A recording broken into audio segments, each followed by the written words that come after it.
Amino अम्ल। Protein का सबसे महत्वपूर्ण भाग अमीनो अम्ल है। पौधों से प्राप्त एमिनो अम्लों में शरीर के लिए अनिवार्य अम्लों की कमी पाई जाती है। अनाजों में लाइसिन और दालों में मेथियोनिन की कमी पाई जाती है। मानव शरीर में अमीनो अम्ल नहीं बन पाते हैं या कम बनते हैं। दूध में मौजूद प्रोटीन उन सभी आवश्यक अमीनो अम्लों की पूर्ति करता है जो मानव के लिए अनिवार्य हैं। सभी एमिनो अम्लों की पूर्ति अनाज से संभव नहीं है। दूध के अभाव में मनुष्य वर्तमान में अनाज का सेवन बहुत ही अधिक करता है। गोवंश को दैनिक भोजन में प्रोटीन की आवश्यकता होती है।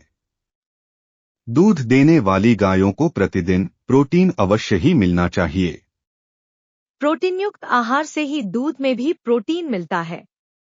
गेहूं का चोकर गाय माता को नियमित खिलाना चाहिए। गेहूं के चोकर में प्रोटीन है। गेहूं के चोकर से दूध में प्रोटीन बढ़ता है। दूध से अधिक प्रोटीन छाछ के अंदर मिलता है। ज्वार में 6 से 7%, सुदान घास में 5.68%, दीनानाथ घास में 8 से 10%, लोबिया के चारे में 14 से 20%, संकर नेपियर बाजरा घास में 8 से 10%, पैरा घास में 6.9%, गिन्नी घास में 6 से 7%, नंदी घास अंजन घास में 11% प्रोटीन है। स्टाइलो घास सिराट्रो घास में प्रोटीन के बारे में जानकारी नहीं है। हरी दूब बरसीम आदि गोवंश को खिलाना चाहिए। गोवंश के द्वारा भोज्य पदार्थों को ग्रहण करना, चबाना, निगलना, जुगाली करना, पचाना, अवशोष करना और उत्सर्जन आदि क्रिया आती हैं। पाचन संस्थान में मुंह, जीभ, आहार नलिका, अमाशय, क्षुद्रांत, बड़ी आंत, गुदा आते हैं। गोवंश का अमाशय 4 भागों में बंटा होता है। अमाशय के 4 भागों में रुमेन, रेटिकुलम, ओमेजम, एबो ओमेजम आता है। इनमें से रुमेन, रेटिकुलम, ओमेजम ग्रंथिविहीन होते हैं। अतः मुंह में स्थित लार ग्रंथि के स्राव का पाचन में बहुत महत्व है। गोवंश पहले अपना आहार मुंह के अंदर ले जाते हैं और उसे थोड़ा सा चबाने एवं लार के साथ एक गोला बनाकर अंदर ले जाते हैं। आहार नाल से यह भोजन तत्काल रुमेन में पहुंच जाता है। यहाँ पर आहार रुमेन में स्थित द्रव में जाकर मुलायम हो जाता है। इस तरह से जल्दी से अंदर ले जाया गया आहार नाल के सहारे पुनः धीरे धीरे मुंह में पहुंचता है, जहां लार के साथ अच्छी तरह से चबाकर दोबारा अमाशय के पहले भाग रुमेन में पहुंच जाता है। इस पूरी प्रक्रिया को जुगाली करना कहते हैं। इस पूरी प्रक्रिया का गोवंश के पाचन में बहुत महत्व होता है। 3 जोड़ा लार ग्रंथियों से लार मुंह में उत्सर्जित की जाती है। लार आहार को फिसलदार, नर्म तथा सोडियम, पोटाश स्फूर के लवणों का समावेश कराती है। ये लवण अमाशय के प्रथम भाग रुमेन की अम्लता क्षारता के बीच संतुलन बनाए रखने में महत्वपूर्ण भूमिका अदा करते हैं। गोवंश के लार की संरचना अन्य जीवों की तुलना में भिन्न होती है। 50 से 100 लीटर लार प्रतिदिन उत्पन्न होकर झाग विरोधी गुण गोवंश को अफरा रोग से बचाते हैं। सूक्ष्म जीवी हरे चारे एवं पत्तियों में पाए जाने वाले अत्यंत जटिल कार्बोहाइड्रेट जैसे सेल्यूलोज को वसीय अम्लों कोलाराइल फैटी अम्ल में तोड़ देते हैं। इस तरह से आहार पचनशील हो जाता है। अमाशय में मौजूद सूक्ष्म जीवी मुख्यतः जीवाणुओं एवं एक कोशीय जीवों का मिश्रण होते हैं। ये सूक्ष्म जीवी आहार के नत्रजन युक्त सभी पदार्थों को भी अमीनो अम्ल में परिवर्तित कर देते हैं।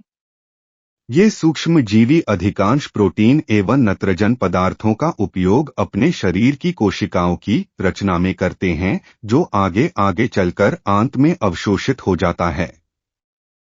इस प्रकार अधिकांशत आहार में बिना का भाग अमीनो अम्ल में बदल जाता है और अमाशय में सभी अमीनो अम्लों का निर्माण हो जाता है। गाय माता के दूध में उपस्थित 22 प्रकारों के द्वि अम्लों में विद्यमान उच्च प्रोटीन, जिसमें 2.86% प्रतिशत casein, 0.38% alpha lactalbumin, 0.18% beta lactoglobulin के रूप में 97% बहुत ही अच्छी तरह से पच जाते हैं। केसिन 8% प्रोटीन का निर्माण करता है। दूध प्रोटीन में 4.1 कैलोरी प्रति ग्राम ऊर्जा मौजूद है। गाय माता के दूध में 75 कैलोरी प्रति ग्राम ऊर्जा मौजूद है। केसिन दूध को गर्म करने पर अवशोषित हो जाता है। केसिन मुख्यतः कैल्शियम, फास्फोरस से बना होता है।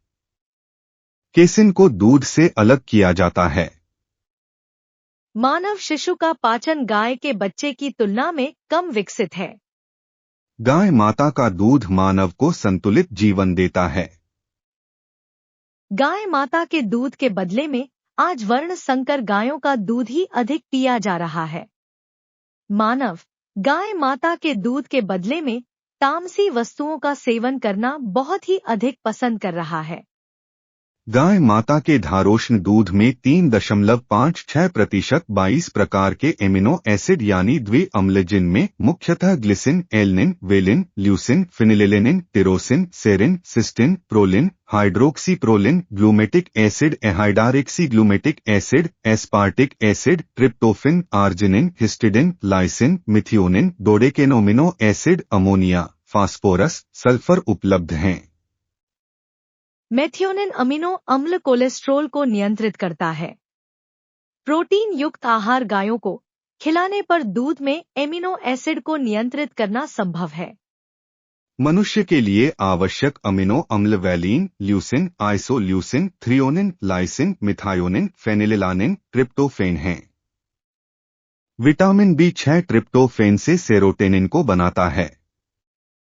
मीठे दूध में मौजूद इंसुलिन ट्रिप्टोफेन को दिमाग के अंदर पहुंचा देता है। हिस्टिडिन बच्चों के विकास के लिए आवश्यक है, लेकिन वयस्क व्यक्ति के लिए आवश्यक नहीं है। दर्शकों, आशा है यह वीडियो आपको ज्ञानप्रद लगा होगा। इसको लाइक, सब्सक्राइब, शेयर करना न भूलें।